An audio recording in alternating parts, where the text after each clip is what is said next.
Hello বন্ধুরা, welcome to Bong school. বং স্কুলে তোমাদেরকে অনেক অনেক স্বাগত। আজকে আমি আবার হাজির হয়ে গেছি আরো একটি খুব গুরুত্বপূর্ণ একটা ভিডিওকে সঙ্গে নিয়ে। আজকে আলোচনা করছি আমাদের পাঠ্যগত একটা বিষয়, ক্লাস টেন অর্থাৎ মাধ্যমিকের ক্লাস 10-এর অস্ত্রের বিরুদ্ধে গান কবিতাটা তোমাদেরকে একটুখানি বোঝাবো আজকে। এই কবিতাটা 2026 সালে মাধ্যমিক পরীক্ষায় ভীষণ ইম্পর্টেন্ট। এখান থেকে অনেক এখান থেকে বড় প্রশ্ন আসার চান্স রয়েছে এবছরে। কবিতার বিষয়বস্তু আমি তোমাদেরকে একটুখানি বোঝাবো আজকে এই কবিতার মধ্যে দিয়ে বা এই ভিডিওর মধ্যে দিয়ে। প্রত্যেকে আমাদের সঙ্গে থাকো, ভিডিওটা সম্পূর্ণ দেখো। আশা করছি তোমাদের কবিতাটা ভালো লাগবে। ঠিক আছে, খুব ভালো একটি কবিতা। কবিতাটার নাম হচ্ছে অস্ত্রের বিরুদ্ধে গান। একদিকে হচ্ছে অস্ত্র, একদিকে হচ্ছে গান। এই দুটোরই একটা ভার্সেস সম্পর্ক আমরা এখানে দেখতে পাই, অস্ত্র এবং গান। এই অস্ত্র এবং গানের মধ্যে যেটা সম্পর্ক, এটা একটা ভার্সেস সম্পর্ক। কে শ্রেষ্ঠ, কার কতটা শক্তি রয়েছে, সেই ব্যাপারটা নিয়ে আমরা মূলত এখানে আলোচনা করব। কবিতাটা লিখেছেন কে? লিখেছেন কবি জয় গোস্বামী। জয় গোস্বামী বাংলার আধুনিক আধুনিক যুগের একজন বিখ্যাত কবি এবং আমাদের রানাঘাটের কবি। বর্তমান সময়ে তিনি যথেষ্ট প্রভাবশালী এবং খুব ভালো লেখা আমাদেরকে সর্বদা উপহার দিয়ে থাকেন। একাদশ শ্রেণীর আমরা নুন কবিতা পড়েছিলাম জয় গোস্বামীর লেখা, তাই না? একই সঙ্গে এর কাব্যগ্রন্থের নাম কি? কাব্যগ্রন্থের নাম হচ্ছে পাতার পোশাক। মনে রাখবে প্রত্যেকে, পাতার পোশাক হচ্ছে কাব্যগ্রন্থের নাম। 1997 সালে এই কাব্যগ্রন্থটা প্রথম প্রকাশিত হয়। তা অবশ্যই এই তথ্যগুলোকে মনে রাখতে হবে কবিতা পড়ার আগের মুহূর্তে। আজকে আমরা কবিতার একদম পাঠ্য লাইন ধরে ধরে তোমাদেরকে বোঝানোর চেষ্টা করব। প্রত্যেকে এটা সম্পূর্ণ দেখবে। কোথাও কোনো প্রবলেম হলে নিঃসংকোচে আমাকে কমেন্ট করে জানাবে, ঠিক আছে? দেখো, একদম প্রথম দিকে বলবো যে এই অস্ত্র এবং গান, এই দুটো বিষয়টাকে কবি আমাদেরকে একটা সুন্দরভাবে উপস্থাপন করিয়েছেন। কবি বলতে চেয়েছেন যে আমরা অস্ত্র এবং গান, অস্ত্রকে আমরা ব্যবহার করি সাধারণত কেন? আমরা অস্ত্রকে ব্যবহার করি যুদ্ধ, হিংসা, অর্থাৎ হিংস্রতার একটা পরিবেশ তৈরি করতে আমরা অস্ত্রের ব্যবহার করি। আমরা জানি যে অস্ত্র মানেই যুদ্ধ, যুদ্ধ করতে হবে, অস্ত্র মানেই কারুকে আঘাত করতে হবে, অস্ত্র মানেই রক্তপাত হবে। কিন্তু গান কি? গান হচ্ছে আমাদের হৃদয়ে বাস করে, আমাদের হৃদয়ের শান্ত একদম সুষ্ঠু পরিবেশ তৈরি করতে আমাদের গান সহযোগিতা করে। গানের গানের ব্যবহারকে কবি এখানে অতীব সুন্দরভাবে উপস্থাপন করেছে অস্ত্রের সঙ্গে তাল রেখে। আর চলো আমরা লাইনগুলোকে দেখি, তুমি বুঝতে পারবে আশা করছি। একদম তোমরা পাঠ্য বইটাকে সামনে নিয়ে নাও, পাঠ্য বইটা ধরে ধরে তুমি পড়ো, তোমাদের সুবিধা হবে। বা আমি স্ক্রিনে পাঠ্যের লাইনগুলো দিয়ে দেবো, তবুও তোমরা পাঠ্য বইটাকে সামনে রেখে পড়ো। আমি তোমাদেরকে পাঠ্য লাইন ধরে ধরেই পড়াবো, বই সামনে আমার হাতে রয়েছে, ঠিক আছে? প্রথমে বলছে অস্ত্র ফেলো অস্ত্র রাখো পায়। আমি প্রত্যেকটা লাইনকে আলাদা আলাদা করে তোমাদেরকে ব্যাখ্যা করে বোঝাবো। প্রত্যেকে সম্পূর্ণ ভিডিওটা অবশ্যই দেখবে, আর ভালো লাগলে লাইক করবে, বন্ধুদের সঙ্গে শেয়ার অবশ্যই করবে। একটুখানি বলে রাখি, আমাদের হ্যাশট্যাগ স্টাডি বলে একটা অফিসিয়াল অ্যাপ আছে। এই অ্যাপটা তোমরা প্রত্যেকে ডাউনলোড করো। এখানে তুমি অনেক পেইড ক্লাস, অনেক ফ্রি ক্লাস, অনেক ফ্রি পিডিএফ, সমস্ত কিছু তুমি পেয়ে যাবে। আমাদের সঙ্গে যোগাযোগের আরো সহজ মাধ্যম তুমি পেয়ে যাবে। তাই প্রত্যেকে আমাদের সাজেশন, আমাদের টিপস, আমাদের free class, video, live class সমস্ত কিছু পেতে তোমরা অবশ্যই এই অ্যাপটাকে ডাউনলোড করো। প্লে স্টোরে অ্যাভেলেবেল রয়েছে। আমি তোমাদেরকে প্রয়োজনে ডেসক্রিপশনে বা কমেন্টে লিঙ্ক প্রোভাইড করবো, তুমি সেখান থেকেও ডাউনলোড করতে পারবে, ঠিক আছে? দেখো কি বললাম, অস্ত্র ফেলো অস্ত্র রাখো পায়। অর্থাৎ কবি যারা অস্ত্রধারী, যারা অস্ত্র ধারণ করে, তাদেরকে উদ্দেশ্য করে আহ্বান করছেন যে অস্ত্র ফেলো, অস্ত্র ফেলে দাও, অস্ত্র রাখো পায়ে, অস্ত্র সমর্পণ করে দাও, পায়ে সমর্পণ করো। অস্ত্রের আমাদের প্রয়োজন নেই, আমরা অস্ত্রধারী নই, আমরা অস্ত্রকে ধারণ করব না, তোমরা অস্ত্র সবাই ফেলে দাও। দেখো, অস্ত্র ফেলা মানেই কি? হিংসাকে ত্যাগ করা। অস্ত্র মানেই, অস্ত্র ফেলাকে বা অস্ত্রকে ত্যাগ করা মানে কি? হিংস্রতাকে ত্যাগ করা, তাই না? তো বলছে, কবি বলছেন যে অস্ত্র ফেলো অস্ত্র রাখো পায়ে, মানে কি পায়ে সমর্পণ করে দাও। কার পায়ে সমর্পণ করবে সেই ব্যাপারটা আমরা লাস্টের দিকে দেখতে পাবো। এবার বলছে আমি এখন, মানে এই মুহূর্তে আমি এখন হাজার হাতে পায়ে এগিয়ে আসি। অর্থাৎ কবি বলছেন, অর্থাৎ এখানে স্বয়ং কবি কথক বলছেন যে আমি এখন এই মুহূর্তে হাজার হাতে পায়ে সামনের দিকে এগিয়ে আসি। অর্থাৎ কবি এখানে প্রকৃত অর্থে বলতে চেয়েছেন যে এই অস্ত্র ধারণকারীদের বিরুদ্ধে বা অস্ত্র ধারণকারী অস্ত্র ধারণ করব না এইরকম শান্তিপ্রিয় মানুষ প্রচুর রয়েছে, তার সঙ্গে হাজার হাজার মানুষ এই অস্ত্র বর্জন করতে চেয়েছেন বা অস্ত্রকে ত্যাগ করতে চেয়েছেন। তো এই হাজার হাজার মানুষের হয়ে বা হাজার হাজার মানুষেরা এগিয়ে আসছে। আজকে এখনকার সময়ে মানুষ এগিয়ে আসছে এবং হাজার হাতে পায়ে এগিয়ে আসছে, অর্থাৎ হাজার হাজার মানুষ এগিয়ে আসছে এবং উঠে দাঁড়াচ্ছে। কবি বলছেন যে উঠে দাঁড়াই, আমি হাজার হাজার মানুষের প্রতিনিধি হয়ে আসছি, হাজার হাজার মানুষের মুখ কণ্ঠ হয়ে আসছি আমি, এবং আমি উঠে দাঁড়াই, উঠে দাঁড়াচ্ছি। এবং বলছে হাত নাড়িয়ে বুলেট তাড়াই। দেখো, এটা একটা খুব গুরুত্বপূর্ণ লাইন, গুরুত্বপূর্ণ অর্থ রয়েছে। হাত নাড়িয়ে বুলেট তাড়াই। আসলে কবি এখানে বলতে চেয়েছেন যে বুলেট মানে কি? বন্দুকের গুলি, যেটা প্রচন্ড শক্তি নিয়ে প্রচন্ড গতিতে আমাদের দিকে ধেয়ে আসে বা যার দিকে তাক করা হয় তার দিকে ছুটে যায় এবং তাকে আঘাত করে মৃত্যুর দিকে নিয়ে যায়, তাই না? এটা হচ্ছে বুলেটের কাজ। তো বুলেটকে কখনো কি হাত দিয়ে সরিয়ে দেওয়া সম্ভব? সম্ভব নয়, এটা একটা অকাল্পনিক। তো বলছেন মানে কাল্পনিক ব্যাপার এটা। তো কবি এখানে বলছেন যে আমি হাজার হাতে পায়ে এগিয়ে আসি এবং হাত উঠে দাঁড়াই আর হাত নাড়িয়ে বুলেট তাড়াই। হাত নাড়িয়ে বুলেট তাড়াই মানে হচ্ছে কি, বুলেটটা কবির কাছে বা কথকের কাছে এখানে খুবই তুচ্ছ, বন্দুকের গুলি খুবই তুচ্ছ, যাকে খুব সহজে হাত দিয়ে সরিয়ে ফেলা যায়। সামনে একটা বাধা আসছে, হাত দিয়ে সরিয়ে দিলাম, মানে কি একটা মাছি উড়ে আসছে, মাছিকে সরিয়ে দিলাম, মানে খুব সহজে কাজটা করা যায়। কোনো রকম ভীষণ শক্তির প্রভাব প্রয়োজন নেই, খুব সহজে কাজটাকে তাচ্ছিল্য ভাবে খুব সহজেই কাজটা করে ফেলা যায়।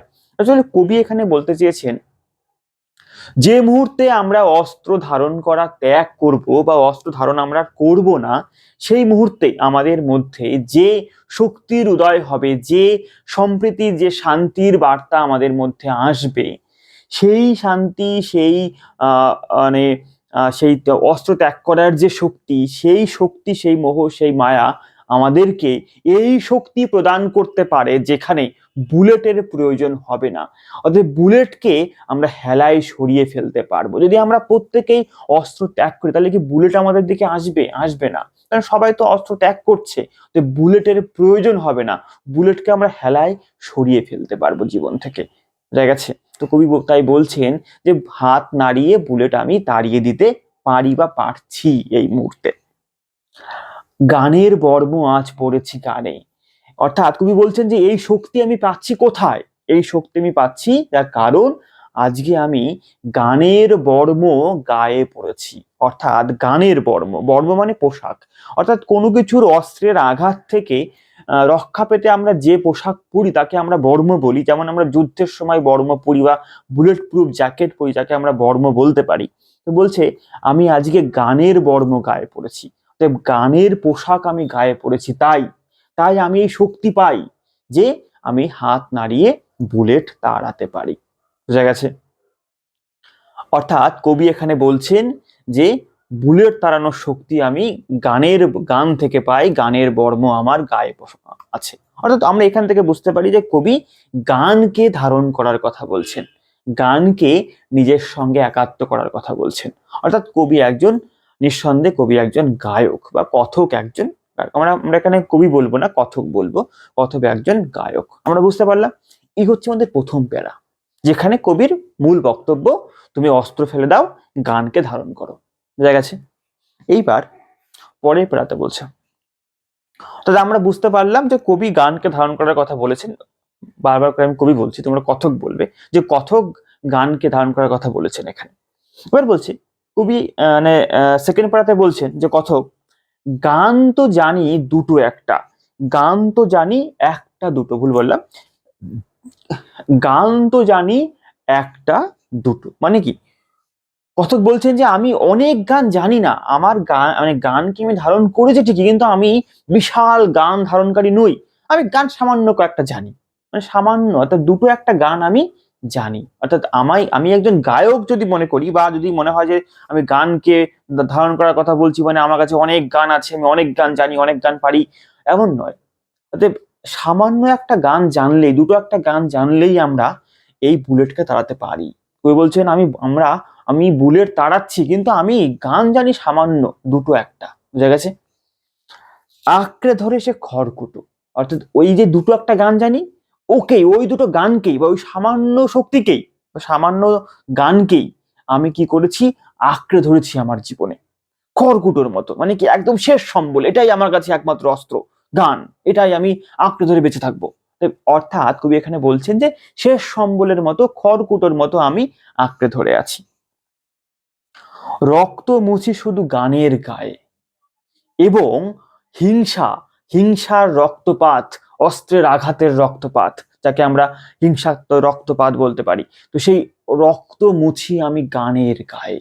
সমস্ত হিংসার রক্ত, সমস্ত অস্ত্রের আঘাতের রক্ত আমি গানের গায়ে মুছি, অর্থাৎ গান দিয়ে মুছি, গান দিয়ে মোছার ক্ষমতা রাখি। অর্থাৎ গান রক্ত মোছার ক্ষমতা রাখে। তো গানের সাহায্যে আমরা রক্ত বা হিংসাকে মুছে ফেলতে পারি। বোঝা গেছে? রক্তপাত মানে হিংসাকে আমরা মুছে ফেলতে পারি। মাথায় কত শকুন বা চিল। কবি এখানে বলছেন, বা কথক বলছেন, যে আমার মাথার উপরে বা আমাকে ঘিরে রয়েছে অনেক শকুন, অনেক চিল। এরা কারা? শকুন এবং চিল হচ্ছে প্রকৃত অর্থে হিংস্র পাখি, যারা তার ঠোঁট এবং নখের আঘাতে যে কাউকে প্রাণ নাশ করতে পারে, যে কোনো পশুকে, যে কোনো পাখিকে, এমনকি মানুষকেও তারা প্রাণ নাশ করতে পারে। তো তাকে আমরা হিংস্র পাখি বলতে পারি। তো কবি এখানে বলছেন আমার মাথার উপরে চিল শকুন চারিদিকে ছড়িয়ে রয়েছে, কিন্তু আমার কাছে আছে একটা কোকিল। কোকিল কিন্তু হিংস্র পাখি নয়। কোকিল হচ্ছে শান্ত, যার মিষ্টি সুর, তার মিষ্টি সুরের জন্য সে আমাদের কাছে খুব প্রিয়। বলছে যে এই কোকিল যে খুব তার একদম মিষ্টি সুর, সেই সুরের জন্য সে আমাদের কাছে প্রিয়। তবে সেই কোকিল আমার কাছে আছে, যা দিয়ে আমি লড়াই করতে পারি না। হিংস্র পশু পাখি এরা রয়েছে, চিল শকুন রয়েছে, তো তাদের বিপরীতে আমার কাছে কি রয়েছে? কোকিল। তো কোকিলকে দিয়ে কি আমি হিংস্র পশুর সঙ্গে বা পাখির সঙ্গে লড়াই করতে পারবো? পারবো না। তবে আমার কোকিল হিংস্র নয়। আমার কোকিল কি করবে? আমার কোকিল গান বাঁধবে সহস্র উপায়ে। অনেক উপায়ে আমার কোকিল গান বাঁধবে। গানকে আঁকড়ে ধরে বাঁচবে, গানকে আমাদের মধ্যে একাত্ম করবে। আমার কোকিল গান ধরে বাঁচবে, গানকে নিয়ে বাঁচবে। গান মানে কি? গান মানে এখানে সম্প্রীতি, গান মানে এখানে হিংসাকে ভুলে যাওয়া, গান মানে এখানে অস্ত্রকে ত্যাগ করা। বুঝা গেছে? এবার বলছে পরের পাড়াতে, একদম লাস্ট পাড়াতে বলছে, কথক বলছেন বা কবি বলছেন, অস্ত্র রাখো, অস্ত্র রাখো, অস্ত্র ফেলো পায়ে। কবি এখানে বলছেন অস্ত্র রাখো, রাখো অস্ত্র, মানে অস্ত্রধারীদের বলছেন, মানে যারা অস্ত্র ধারণকারী তাদেরকে বলছেন অস্ত্র রাখো, অস্ত্র ফেলো তোমার পায়ে, তুমি পায়ে অস্ত্রকে সমর্পণ করো, অস্ত্রকে তুমি দান করো, অস্ত্রকে তুমি ত্যাগ করো। বর্ম খুলে দেখো, বর্ম যেটা তুমি পরে রয়েছো, অস্ত্র ধারণকারীদের বলছে যে তুমি তোমার অস্ত্র তুমি ত্যাগ করো, তোমার বর্ম তুমি খুলে ফেলো। বর্ম মানে কি? এখানে যে অস্ত্র ধারণ করতে সে আছে কি, সে কোনো যোদ্ধা, হয়তো সে হিংসাত্মক কোনো মানুষ, সে হয়তো কাউকে হিংসা তাকে অস্ত্রের আঘাত করবে। অর্থাৎ অর্থাৎ এখানে বলতে পারি সে একজন যোদ্ধা, সে অস্ত্র ধারণ করে আছে এবং সে যুদ্ধে গেছিল বা যুদ্ধে যাবে। অর্থাৎ সে যোদ্ধা মানে তার গায়ে কি পরা আছে? যোদ্ধার পোশাক, অর্থাৎ বুলেট প্রুফ পোশাক। আমরা অনেক সময় দেখেছি, অনেক সিনেমাতে আমরা দেখি যে লোহার এক ধরনের পোশাক পরে, সেই পোশাক বলছে যে তুমি অস্ত্র ফেলো এবং সঙ্গে সঙ্গে তোমার যে পোশাক তুমি পরে রয়েছো সেই পোশাককেও খুলে ফেলো। আদুর গায়ে, খালি খালি গায়ে তুমি দাঁড়াও, আদুর গায়ে তুমি দাঁড়াও, অস্ত্র বর্ম খুলে ফেলে খালি আদুর গায়ে তুমি দাঁড়াও, খালি গায়ে তুমি দাঁড়াও। যখন তুমি দাঁড়াবে খালি গায়ে, তখন সেই মুহূর্তে গান দাঁড়ালো ঋষি বালক তোমার সামনে, তোমার সামনে গান এসে দাঁড়াবে। তুমি গানকে তখন ঋষি বালক রূপে দেখতে পাবে। অর্থাৎ কবি এখানে বলছেন যে যদি তুমি অস্ত্রকে ত্যাগ করতে পারো, যুদ্ধের বর্মকে খুলে ফেলতে পারো, যদি তোমার মন থেকে যুদ্ধকে ত্যাগ করতে পারো, তোমার মন থেকে যুদ্ধকে বিতাড়িত করতে পারো, অস্ত্রকে পুরোপুরি ত্যাগ করতে পারো, তবে তুমি তোমার শুধুমাত্র মানুষ হয়ে খালি গায়ে কোনো রকম অস্ত্র বা যুদ্ধের কোনো কিছু না রেখে নিজের মধ্যে খালি গায়ে আমরা যদি দাঁড়াই বা ভাবি, আমার মনটা যখন চিন্তন হবে, আমার শান্ত মন শান্ত পরিবেশে আমি দেখব যে গান আমার কাছে, গান কে, গান আমার কাছে একজন ঋষি বালকের মতো, একটা দেবপুত্রের মতো, একটা ঈশ্বর পুত্রের মতো ঋষি বালক হয়ে এসে দাঁড়িয়ে রয়েছে। গানকে তখন আমাদের কাছে এমনটাই মনে হবে, গানকে আমাদের কাছে ঋষি বালক রূপী মনে হবে। মাথায় গোজা ময়ূর পালক, এবং সেই ঋষি বালকের মধ্যে তুমি দেখতে পাবে সেই ঋষি বালকের মাথায় গোজা রয়েছে ময়ূর পালক।